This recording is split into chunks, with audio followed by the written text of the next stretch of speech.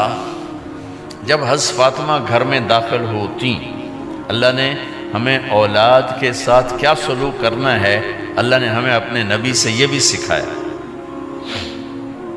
حضرت فاطمہ جب بھی گھر میں آتی، اور ساتھ ہی تو گھر تھا، دیوار سے دیوار ملی تھی، روز کا آنا جانا تھا، تو میرے نبی بیٹھے نہیں رہتے تھے، آؤ فاطمہ کیا حال ہے، کھڑے ہو جاتے اور تیزی سے آگے بڑھتے، دروازے پر ہی حضرت فاطمہ کا ہاتھ پکڑ لیتے، ہاتھ کا بوسہ لیتے، بوسہ لے کر ہاتھ پکڑے پکڑے بیٹی کو چارپائی پہ پہلے بٹھاتے، اس کے بعد خود بیٹھتے تھے۔ اکرموا اولادکم، میرے نبی نے کہا اولاد کو عزت دو، پھر وہ تمہیں عزت دیں گے۔ ہمارے ماحول میں اکثر ماں باپ نے اولاد پہ ڈنڈا ہی اٹھایا ہوتا ہے، پھر ان میں بغاوت پیدا ہو جاتی، پھر کہتے ہیں اولاد نافرمان ہے۔ آپ نے دستک دی تو کہنے لگے یہ تو فاطمہ کی دستک ہے، خیر تو ہے، پہلے تو کبھی اس وقت میں آئی نہیں۔ تو آپ نے ام ایمن سے کہا دروازہ کھولو۔ ام ایمن نے دروازہ کھولا تو آپ نے استقبال کیا، بٹھایا، پوچھا بیٹی کیا ہوا، اس وقت میں کیسے آئیں؟ کہ یا رسول اللہ بہت فقر ہے، بہت بھوک ہے، آپ کے پاس سنا کچھ مال آیا ہے، کچھ ہمیں بھی دے دیا جائے۔ اتنی صابر بیٹی زندگی میں ایک دفعہ بھوک کی شکایت لے کر آئیں، اور آگے باپ نے پھر پیپر لے لیا، پھر امتحان میں ڈال دیا۔ آپ نے کہا بیٹی میرے پاس 5 بکریاں کھڑی ہیں، دے دوں یا 5 دعائیں سکھا دوں؟ یہ بھی کوئی کتنا سخت موقع تھا، کتنا سخت موقع ہے کہ صبر کا پہاڑ بیٹی اتنی مجبور ہو کر آتی ہیں کہ یا رسول اللہ برا حال۔ تو میرے نبی کہتے بیٹی یہ بکریاں بھی لے جا، دعائیں بھی لے جا، دونوں جمع کر دیتے، یا دعائیں بعد میں سکھا دیتے، بکریاں دیتے، ایک تو دے دیتے، پر امت کے غریبوں کو تسلی دینی تھی، چونکہ امت میں اکثر طبقہ غریب ہوگا۔ تو آپ نے کہا بیٹی 5 بکریاں دوں یا 5 دعائیں دوں؟ تو وہ سمجھ گئیں اپنے باپ کے مزاج کو کہ ابا جان امتحان لے رہے ہیں، تو کہا ابا جان بکریاں چھوڑ دیں، مجھے دعائیں سکھا دیں، مجھے بکریاں نہیں چاہیے۔